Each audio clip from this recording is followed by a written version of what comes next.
ko kung nandun tayo, kunyari na now na, nangyari ngayon, bigla, paano yun? So, sino yung mamumuno ngayon? Yun yung ano doon. Siyempre, AFP, PNP, if gano'n yung magiging outcome, hindi natin alam yung kung may mga usapan sila, kung meron silang usapan, hindi naman tayo private doon. So, ang sa akin is, ayoko lang lumabas yung taong bayan ang agarbyado. Gusto ko kung tatayo tayo sa kalsada one day at nagkatawagan na pumunta tayo sa kalsada o kaya kunyari tumayo sa kalsada, ayaw ko ng for that effort na nilagay ninyo yung sarili ninyo sa panganib o sa hirap, and then we expect again good governance and it doesn't happen. It falls short of our expectation. Why not kung ma-engage na rin tayo, ma-involve tayo, lubos-lubusin natin. Maglagay tayo standard as a people, as a country, para mag-move forward naman tayo. Ng kumpanya, it does not entitle you na gawin mo yung gusto mo. Maghitit ka ng cocaine, o kaya magbiyahe-biyahe ka using corporate money, no? And in this case, kung government, you're using taxpayers' money, tas wala kang pakialam, deadma ka. O, di ba? Tapos nagmamahal-mahal na yung bilihin, wala ka pa rin pakialam. Something's wrong with you. Kaya, huwag kayong matakot because tama lang yung sinasabi ninyo. Tama lang. Hindi kayo dapat matakot. Baka mag-martial law. Pagka nag-declare siya ng martial law, mag-declare tayo na hindi yan totoo. Null and void yan. And we are firing you immediately. Ganon. Takot na takot. Probably, remnant yan ng martial law years, remnant yan ng mga maling practices noon, and then nang ibabaw ng politika. Saka nakakita ngayon Congress, Senate, mura-murahin ka, palawarain ka. Walang yan, guest speaker, guest witness ka eh. Resource person. Tapos ipakukulong ka, ikukontem ka, it is abuse of power, period. And congressmen and the senators have gone way beyond what is expected of them. No questions asked. Talagang mali kayo mga senator at congressmen. Sobrang mali kayo. Kami wala nang magbayad ng tax. Kukulong nyo kaming lahat. Ano magagawa nyo? Di ba? Wala. Because magpasensyoso lang ang Pilipino. Hindi kasi alam ng taong bayan na wala na yung totoong power ng taong bayan. Kinuha nila eh. Tapos nakaganyan na sila. Ayaw. Di namin bibigay sa inyo. Tapos ngayon, ang thinking ng taong bayan, sila lang ang may power. Hindi tayo. That's why ginigising ko kayo. That's why, hindi lang black, yung panay black eh, na walang katorya-torya eh. You have to learn, Filipino people, you have to learn na ang taong bayan talaga ang dapat masunod. Kayo ang nagbabayad ng taxes para mabuhay ang bansa. OFW, kayo ang bumuhay sa bansa nung panahon ng COVID. Sarado lahat, kayo patala kayo ng patala ng pera, umiikot pa rin economy, buhay pa rin. And then, you will be relegated to na walang pakialam sila. Mga hinayupaks yan, mga yan. Hi guys, magandang araw, magandang gabi sa inyong lahat. Ito naman pong muli ang inyong lingkod, si DIY KKB Informative. At ngayon naman po ay nasa episode 3 na po tayo. So dito sa episode 3, dito ay paliliwanag ni Sir Dado, ni Captain General Clemente Enrique ng Scout Rangers kung tayo ba ay lalabas ng kalsada o gagawin natin to sa mapayapang pamamaraan by using social media. Yung ilalabas natin ang ating mga damdamin, hinaing dito sa nangyayari sa ating inang bansang Pilipinas. So, yun, pwede kayong pumunta sa kalsada, maghiyaw-hiyaw doon, or pwede kayong maghiyaw-hiyaw using your social media, Facebook, TikTok, YouTube or other platforms concerning SOCMED. So yun, dito niya paliliwanag yon at kung ano yung mga ginagawa sa atin ng ating mga corrupt government officials na ating hahadlangan sa hinaharap dahil tayo sumusobra ng naghihirap. Sobra-sobra na talaga ang paninikil nila sa atin, sa ating inang bansang Pilipinas at sa bawat isang mamayang Pilipino. So, simulan na po natin guys. Ako po magpapasalamat sa aking mga subscribers, sa mga new subscribers at mga viewers na patuloy na sumusuporta sa ating YouTube channel, DIY KKB Informative. So, eto na po. So, go ahead, Sir Dado. It's time to shine. Malabo matan lolo.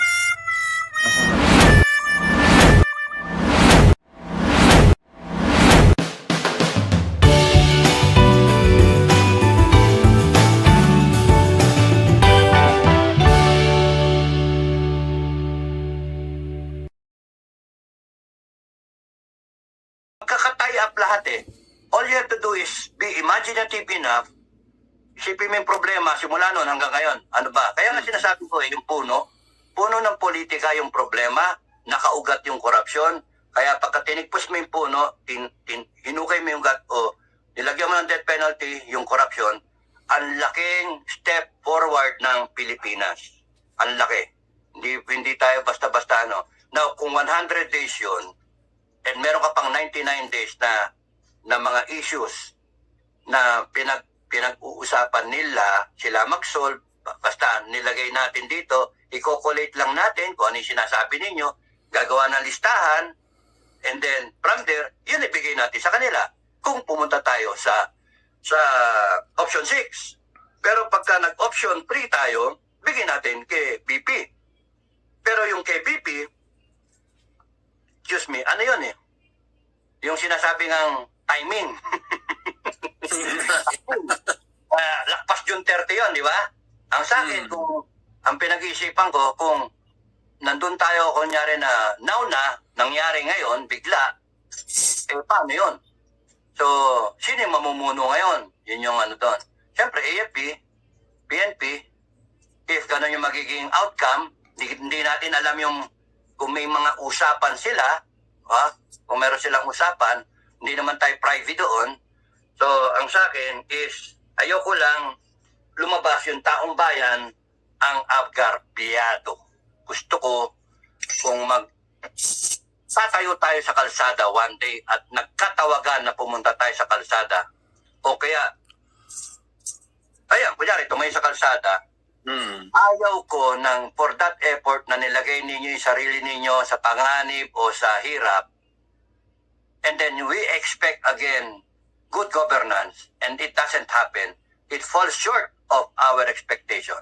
Why not, kung ma-engage na rin tayo, ma-involve tayo, lubos-lubusin natin.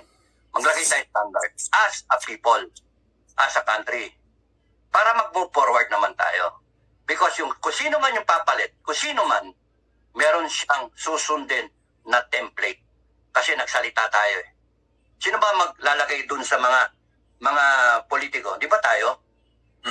Bakit hindi tayo masunod kung tayo naglalagay? Sino ba board of directors? Di ba tayo? Sino board of trustees? Di ba? So, saka nakakita ang presidente, vice president o kaya mga assistant vice president o mga senior managers ang magdidikta dun sa board of directors. Di ba? Teka muna, hindi naman ikaw may-ari ng kumpanya eh. O kaya kahit ikaw may share ka ng kumpanya, presidente ka, may share ka ng kumpanya, it does not entitle you na gawin mo yung gusto mo. Maghitit ka ng cocaine, o kaya magbiyahe-biyahe ka using corporate money, no? And in this case, kung government, you're using taxpayers' money, tas wala kang pakialam, deadma ka. O, di ba? Tapos nagmamahal-mahal na yung bilihin, wala ka pa rin pakialam. Something's wrong with you. Kaya, huwag kayong matakot because tama lang yung sinasabi ninyo. Tama lang. Hindi kayo dapat matakot. Baka mag-martial. pagka nag-declare siya ng martial law, mag-declare tayo na hindi yan totoo. Null and void yan. And we are firing you immediately. Ganon. Subukan natin sa punta ka sa private sector, ganun nga. Tapos sasabihin ng iba, sir, sa private sector, hindi sa government. Gago pala eh. Tayo yung logic nun eh. Mas mahigpit dapat sa gobyerno. Public service yun eh, public funds. Private sector, you can get away with it na criminal ka, na magnakaw ka, pero tutugisin ka pa rin. No? Private sector. Government, wala kang excuse doon. Betrayal of public trust yun. Di ba? Kaya mas mataas sa standard sa government. No? Kaya nga, public service is a public trust. Ba't sasabihin pa private sector is a public trust? Hindi naman. Private sector is making money.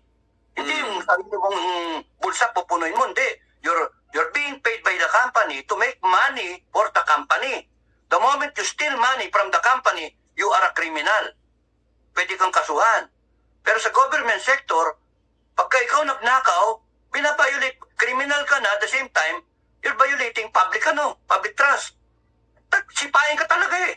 You're entitled na masipa ka ng taong bayan. Ewan ko ba, bakit tayo mga Pilipino, takot na takot. Takot na takot. Probably, remnant yan ng martial law years, remnant yan ng mga maling practices noon, and then, nang ibabaw ng politika. Saka nakakita ngayon, Congress, Senate, mura-murahin ka, palahurain ka. Walang niya, guest speaker, guest ano ka lang doon, guest witness ka eh. Resource person. Tapos ipakukulong ka, ikukontem ka, it is abuse of power, period. And congressmen and the senators have gone way beyond what is expected of them. No questions asked. Talagang mali kayo, mga senator at congressmen. Sobrang mali kayo. Ang yayabang nyo. Ang taong bayan na nagsasabi. Hindi nila masabi, ako nagsasabi. No? Mali kayo. Kaya huwag kayong mananakot. Huwag kayong mananakot. Mga animal kayo, no? 117 million Pilipinos yon. Ang boto ninyo pinakamatas 27 million. Senator. Congressman, 200,000. Ang yayabang ninyo kung mag-aasta kayo. Ang importante nyo kaysa doon sa 117 million Pilipinos. Kung magsabi kami wala nang magbayad ng tax, kukulong nyo kaming lahat. Ano magagawa nyo? Di ba? Wala. Because magpasensyoso lang ang Pilipino. Hindi kasi alam ng taong bayan na wala na yung totoong power ng taong bayan. Kinuha nila eh. Tapos nakaganyan na sila. Ayaw. Di namin bibigay sa inyo. Tapos ngayon, ang tingin ng taong bayan, sila lang ang may power. Hindi tayo. That's why ginigising ko kayo. That's why, hindi lang black, yung panay black eh, nang walang katorya-torya eh. You have to learn, Filipino people, you have to learn na ang taong bayan talaga ang dapat masunod. Kayo ang nagbabayad ng taxes para mabuhay ang bansa. OFW, kayo ang bumuhay sa bansa nung panahon ng COVID. Sarado lahat, kayo patala kayo ng patala ng pera, umiikot pa rin economy, buhay pa rin. And then, you will be relegated to na walang pakialam sila. Mga hinayupaks yan, mga yan. Kaya dapat, you have to understand everything that I'm saying is true, correct, precise, logical.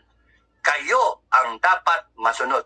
Buti pa si Pinoy eh. Si Pinoy, kayo ang boss ko. Ang problema lang, annoying eh. Di ba? Kayo ang boss ko. I was thinking nga, magawa ng vlog sa mga pangako ng presidente eh. Di ba? Hindi, iklaro mo, Sir Dado, sinong Pinoy? Baka mamaya, malihis sila eh. Sino bang Pinoy yun? Benigno, Aquino. Kasi baka mamaya, Pinoy. Si Pinoy Survivor.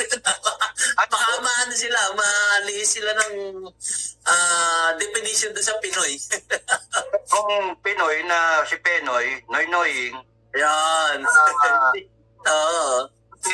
binoto siya ng taong bayan on the premise nga na sinasabi niya kasi campaign tagline niya, kayo ang boss ko. Kung walang kurap, walang mahirap. salita lang. And kahit isa lang, one time, big time, nilagay yung death penalty. Wala na talagang korap. Di ba? Kung walang korap, walang mahirap. Kaya nga kung tayo, mailagay natin yung death penalty, maraming masasabi na naman dyan yung mga constitutionalists, mga law, hindi pwede yan. Magtalo-talo kayo. Basta sa akin, kung magsalita yung taong bayan, magsalita kayo. Kaya sabi ko nga, hindi na ako gagawa ng format. Kasi parang, baka sasabihin nyo ba ako yung promotor ng lahat. No, kayo maging promotor sa sarili ninyo. Kayo maglagay ng gusto nyo ilagay. Kaya kunyari, lagay nyo, no more corruption, no more drugs, no more ganito, di ba? Heinous crime, no more, ano tawag doon, economic sabotage, etc. Death penalty to stop all of this. O, di isa yun sa sinabi mo. Yung iba sasabihin, etc. Lahat ng gustong sara ang Kongreso at Senado. Hindi ako nagsabi. Kayo nagsabi. Di ba? At ibibigay mo lahat yan dun sa transition. Kung hindi sa transition, kung nangyari nasa number 3 tayo, option number 3, no? Ano yung option 3? Nag-resign siya. Bakit? Ba't mag-resign? Kahihiyan. Nakita, nagaganon siya sa pulburon video, di ba? Kung nangyari, resign siya. O di, sumpa si Pipi Sara. Ewan ko paano magiging senaryo nun. Baka i-delay para pumasok siya doon sa 10 years. Ang advice ko lang, kung kayo nag-aambisyon na maging leader, yung 100 na taon nga 100 na taon, 100 na araw, 100 araw ng transition o isang buwan, 6 na buwan o isang taon na kamo is more than enough to change the country for the good. Basta anong ginagawa mo di ba? Kasi tuhog mo lahat tutuhugin mo lahat. Nandoon yung punitive. Tapos nandoon yung mga ano yung gusto mong mangyari, nandoon yung standard. So dapat ang ikikilos ng lahat ng magiging politiko meron kang political academy na lahat sila merong standard na lalabasan, may production line tayo ng mga politiko. So dapat ang expectation isa lang yung di ba? Isa lang yung kakalabasan. Pati yung mga gusto mag-secretary, dapat tapos ka doon.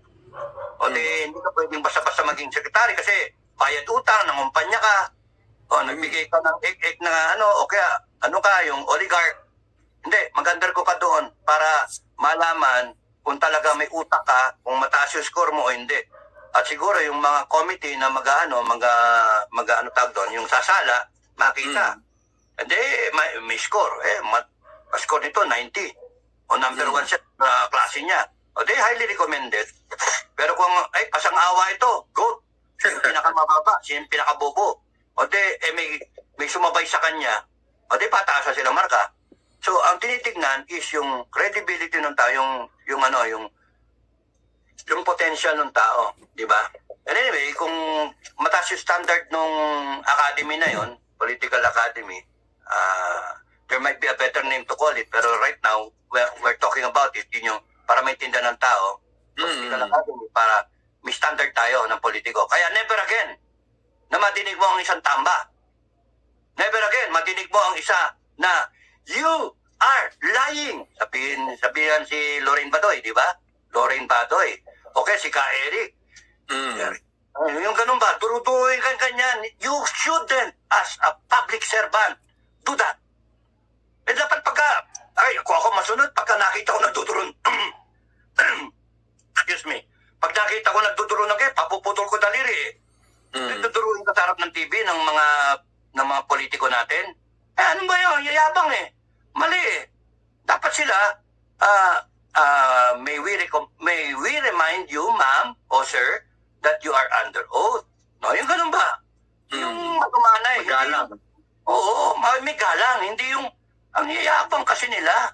And sa totoo lang, kahit magkano Senate tsaka Congress, they have lost the respect ng taong bayan. Ng trust.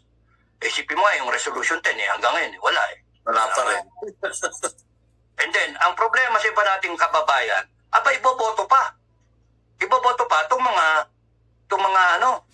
isipin mo, nakakainis Kaya nga, minsan nakakatamad din nakakatamad din na at ba ako mag-aksaya ng panahon sa mga kababayan natin na walang mahina yung yung sipin mo.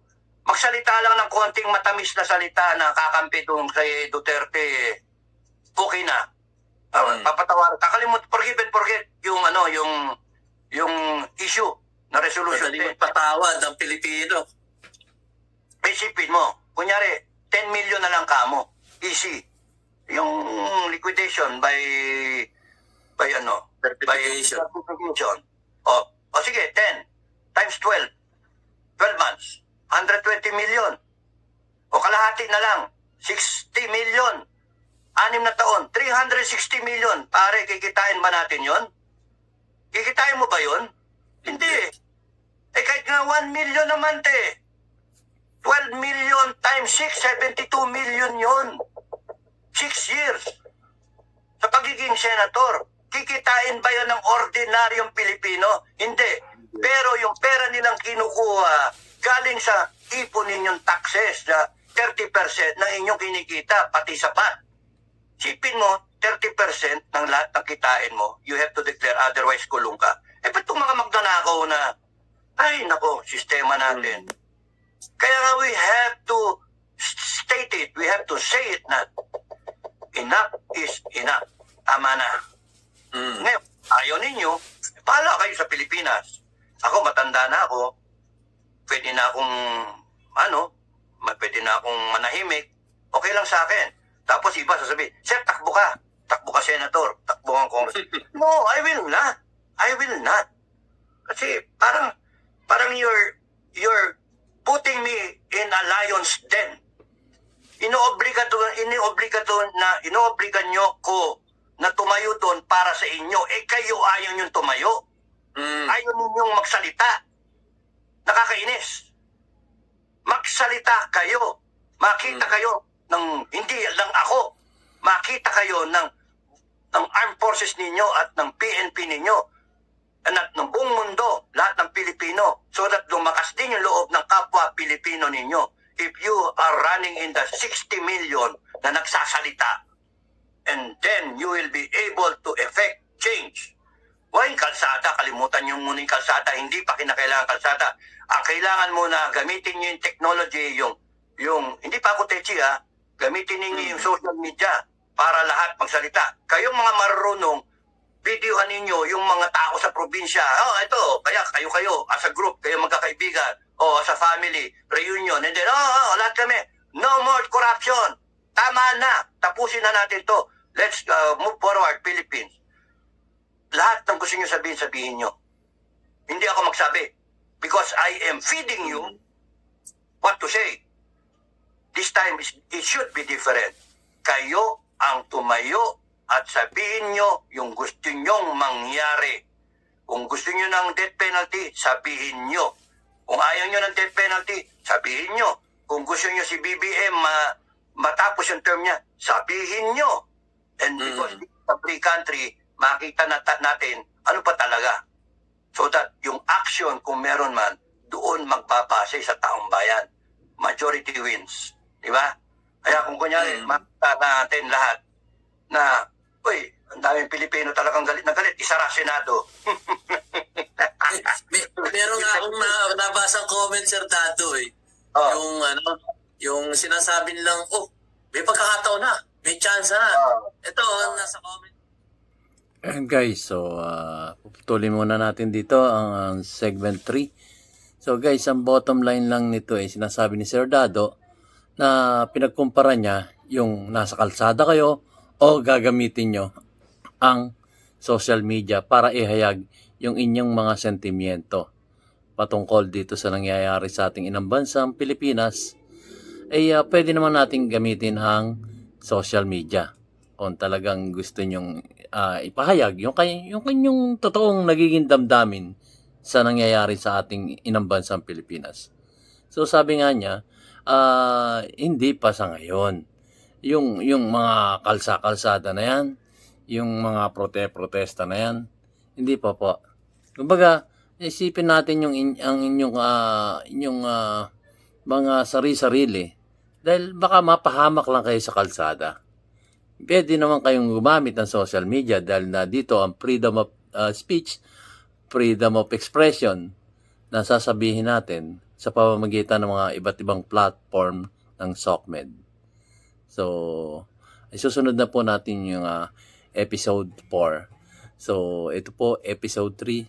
So, hanggang dito na lamang po guys. At bago ako magtapos, ako po muli ay magpapasalamat sa aking mga viewers at lalong-lalo na sa aking mga subscribers na patuloy na sumusuporta sa ating YouTube channel, DIY KKB Informative. So, maraming salamat po sa inyong lahat. Lubos po ako nagpapasalamat sa inyong patuloy na pagsuporta. So, hanggang dito lamang po. See you on my next vlog.